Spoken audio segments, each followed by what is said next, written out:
Somewhere in Uganda, a 24-year-old man named Shweab sees a job listing. It promises $850 a month. A delivery driving role. Free accommodation, free food. All he has to do is travel to Southeast Asia. He says yes. Of course he says yes. What Shweab found on the other side of that journey wasn't a delivery job. It was a compound hidden behind a casino. Armed guards at the door, no way out. And a quota, a daily target of Americans he was required to scam out of their savings. When he didn't meet his numbers, he was electrocuted. 220,000 people are estimated to be trapped right now. $40 billion in annual profits. Victims came from over 100 countries. This is not a story about one scammer working out of his bedroom. This is the story of a city, a hidden, walled city built inside Cambodia, where thousands of people were allegedly enslaved, tortured, and forced to run sophisticated financial crimes targeting you, your family, and millions of people around the world. And for years, with the alleged help of politicians, senators, and government officials, it ran without consequence. It always starts with a job ad. And it almost always looks legitimate. According to the UN's Office on Drugs and Crime, the UNODC, between 2020 and 2025, an estimated 74% of known trafficking victims who ended up in scam centers were lured through fake job advertisements posted on social media. Many had gone through multiple rounds of staged interviews. They signed what looked like real contracts. Their travel was arranged for them. The targets weren't random. They were specifically recruited. Educated, tech-savvy people looking for work. People with language skills. People who understood computers. Because those were exactly the skills the compounds needed. Victims were recruited from Bangladesh, China, India, Myanmar, Sri Lanka, South Africa, Thailand, Vietnam, Zimbabwe, Uganda, Ghana, Indonesia, and dozens of other countries. The UN confirmed that trafficking victims came from over 100 countries worldwide. This was a global operation, disguised as a global opportunity. Lisa, 18 years old, trafficked from Thailand, said, "They said I would work in administration.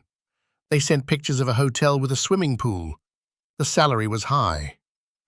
She spent 11 months held against her will inside a Cambodian compound. What they had arrived at wasn't a workplace. It was a prison, one with Wi-Fi, phone banks, and daily scam quotas. And the walls had razor wire at the top. Amnesty International spent months identifying and documenting the scam compound network across Cambodia. What they found was not a handful of shady back-alley operations. They identified over 50 compounds, sprawling, fortified, operating at industrial scale. The Associated Press toured a single compound on the Cambodia-Thailand border. What reporters found inside one complex, an estimated 157 buildings, scam offices, worker dormitories, restaurants, internal infrastructure. Thai authorities estimated approximately 10,000 workers operated from that single location. 10,000 people in one location, working shifts, running scams, unable to leave. The UN Human Rights Office documented survivors who described being held in compounds they compared to small cities, heavily fortified, self-contained. Some had their own internal economies. When workers tried to escape, the consequences were severe. Amnesty International documented beatings, torture. Workers were electrocuted for failing to meet quotas, bought and sold between compound operators. In some cases, they were killed. Amnesty reviewed 53 confirmed cases. In 32 of them, The organization concluded the survivors had been subjected to conditions meeting the legal definition of slavery under international law. Compound managers exercised a level of control over these individuals that amounted to de facto ownership. They were, in Amnesty's own words, someone else's property. Inside these compounds, workers were assigned to specific scam operations, each one a different trap designed to extract money from people on the outside. The operations were run with the discipline of a corporation and the brutality of a criminal cartel. The most lucrative operation was called pig butchering. Workers created fake online personas, often attractive men or women, and began building relationships with targets over weeks or months. Once trust was established, they convinced victims to invest in fake cryptocurrency platforms. The platform showed fake profits. Then it disappeared with everything the victim deposited. It was called pig butchering because the victim was fattened up before being slaughtered financially. Other workers ran romance scams, impersonation scams, posing as government officials or tech support agents, and online extortion. According to DOJ documents, one of the largest operators maintained what were described as phone farms inside their compounds, automated call centers using thousands of phones and millions of mobile telephone numbers running multiple schemes simultaneously. Workers had daily quotas. They had scripts. They had supervisors monitoring their performance. When they met targets, they might eat. When they didn't, when a victim didn't send money, they were punished. The UNODC put the annual profit figure for these operations at close to $40 billion a year. That's not a misprint. $40 billion annually. An operation this large doesn't run itself. Behind all of it, the compounds, the phone farms, the billions, was a man who built himself an empire. And for a long time, he was almost untouchable. Let's talk about you. Or rather, who these operations were targeting. Because while people were being forced inside these compounds to run scams, on the other side of those screens were ordinary people with ordinary lives who had absolutely no idea what was about to happen. Here's how a pig butchering scam actually plays out. You get a message, often on WhatsApp, WeChat, Instagram, or a dating app. A stranger. Maybe they say they messaged the wrong number. The message is warm, friendly, curious, non-threatening. Over days, weeks, sometimes months, a relationship develops. The person on the other end seems cultured, successful, interested in you. They mention they work in finance, that they've been making extraordinary returns on a cryptocurrency platform. They don't bring it up aggressively, they mention it casually. Eventually, they offer to show you how it works. You deposit a small amount. The platform shows profits, real-looking profits. You can even withdraw them at first, just to build your confidence. So you deposit more, then everything you have, then maybe money you borrowed. And then one day, the platform is gone. The person is gone. Your money is gone. The scammer you thought was building something real with you was sitting in a walled compound in Cambodia, following a script, hitting a daily quota, and facing punishment if they didn't get you to send enough. They weren't criminals.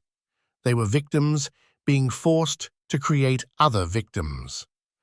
There are victims on both ends of every transaction.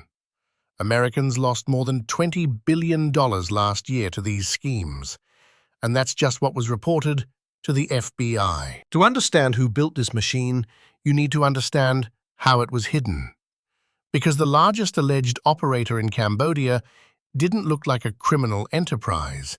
It looked like one of the country's most successful corporations.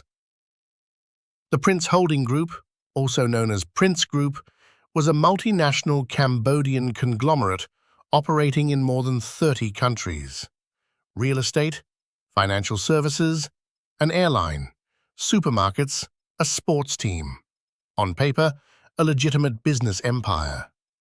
Its chairman was Chen Zi, a Chinese national who had built extraordinary political connections in Cambodia. He had traveled with former Prime Minister Hun Sen on official state visits. He held an advisory rank equivalent to a cabinet minister. He was, by every public measure, a powerful and respected figure. But according to U.S. prosecutors, behind the corporate branding was something entirely different. The DOJ alleged that Chen Zi had grown Prince Group into one of Asia's largest transnational criminal organizations, operating dozens of forced labor scam compounds across Cambodia and generating billions of dollars through cryptocurrency investment fraud.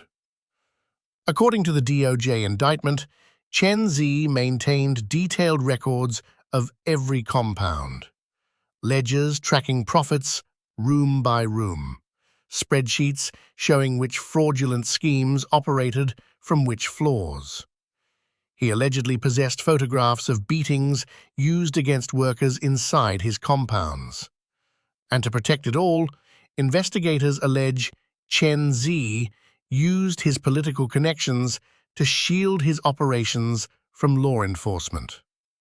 Court documents describe payments to officials, including a yacht worth more than $3 million purchased for a senior government figure. They called him untouchable. And for a long time, he was. Until October 2025. October 14th, 2025. The U.S. Department of Justice unsealed an indictment in federal court in Brooklyn, New York, charging Chen Zi with wire fraud conspiracy and money laundering conspiracy. Simultaneously, the DOJ filed a civil forfeiture action for 127,271 Bitcoin, at the time valued at more than $15 billion, seized from wallets controlled by Chen Zi and his top lieutenants. It was the single largest forfeiture action in the history of the United States government. 127,000 Bitcoin, worth over $15 billion. 146 targets sanctioned by the U.S. Treasury's OFAC. $18 million laundered through a Brooklyn network from over 250 American victims alone. The U.S. Treasury, working in coordination with the United Kingdom, sanctioned Prince Group as a transnational criminal organization. U.S. Attorney Joseph Nocella called Prince Group's operation, quote, one of the largest investment fraud operations in history. The money trail was staggering. Chen and his co-conspirators allegedly ran what they called money houses, using Bitcoin and USDT stablecoins to collect scam proceeds, convert them to cash, then repurchase clean crypto through front companies, gambling operations, and mining ventures.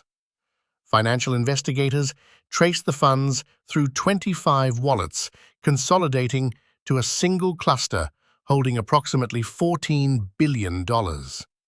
Then, in January 2026, Chen Zi was arrested in Cambodia and extradited to China, reportedly with a bag over his head. His lawyers continue to fight the case in U.S. courts and deny wrongdoing. The U.S. State Department's 2025 Trafficking in Persons report made a direct and damning finding about Cambodia. It stated that senior Cambodian officials had owned properties used by online scam operators to exploit trafficking victims in forced labor and forced criminality. Not suspected of knowing, not possibly connected, owned. The U.S. Treasury went further. In April 2026, it sanctioned Cambodian Senator Kok An, describing him as a scam center kingpin whose network had stolen millions of dollars from U.S. victims while operating under the protection of Kok An and his political connections.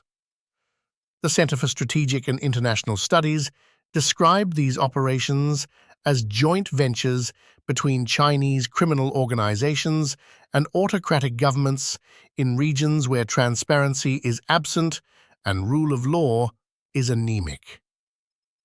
Amnesty International's investigations found that the Cambodian government's own response to the compounds was critically compromised. In many so-called rescues, police didn't enter compounds or investigate. They simply waited at the gate while a manager decided which individuals, if any, to hand over. More than two-thirds of the compounds Amnesty documented continued to operate even after police raids. So, if the government was allegedly part of the problem, what did the crackdown actually look like? And when it finally came, did it save the people trapped inside? Or did it create an entirely new crisis? In July 2025, the Cambodian government announced a nationwide crackdown on scam compounds. It said it had freed more than 3,000 trafficking victims. Police conducted raids. High-profile tycoons began falling, some extradited to China by Beijing, which had its own reasons to clean house. Compounds emptied out seemingly overnight. On the surface, it looked like action, but Amnesty International, NPR, the UN, and multiple aid organizations documented what actually happened next. And it is not a story of rescue. Thousands of foreign workers, people from Uganda, Ghana, Sierra Leone, Indonesia, and dozens of other countries, who had been held against their will in these compounds, were suddenly on the streets of Phnom Penh. Freed, but stranded. No money, no travel documents, owing massive overstay fines to the very government that had allegedly ignored their enslavement. Cambodia had one shelter for trafficking victims. It was full, with a wait list of hundreds.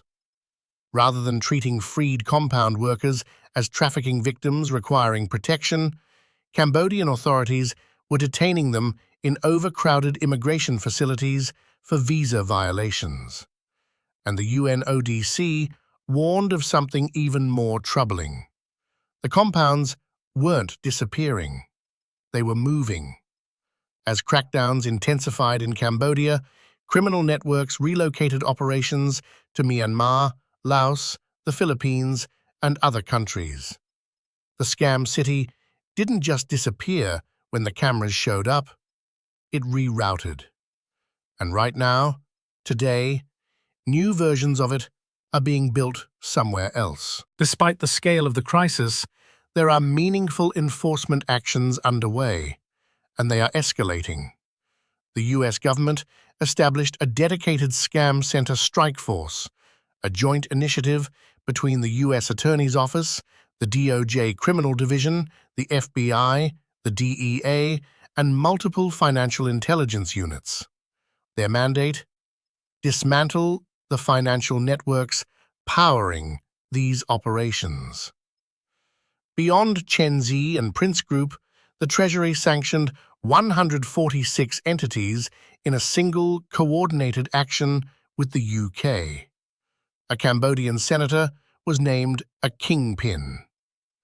FinCEN, the Financial Crimes Enforcement Network, severed the Huyone Group from the US financial system. Huyone had allegedly laundered at least $4 billion of illicit proceeds connected to Southeast Asian scam networks and North Korean crypto heists between 2021 and 2025.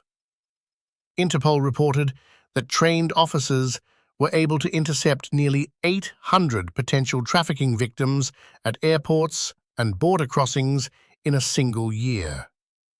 The IOM, the International Organization for Migration, rescued over 3,200 Indonesians from scam centers in 2023 alone.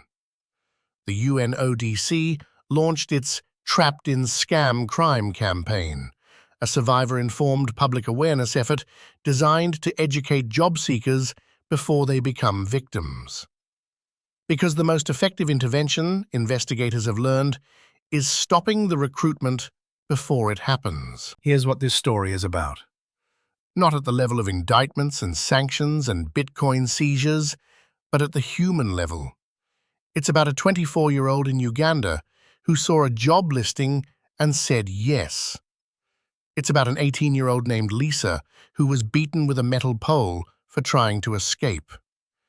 It's about a man named Wilson, electrocuted for not scamming enough strangers in a day. And it's about the people on the other side of those phones, the retirees, the lonely, the hopeful, who lost everything they had to a person who had no choice but to take it. What Cambodia's scam compounds exposed is something investigators and human rights experts have been saying for years.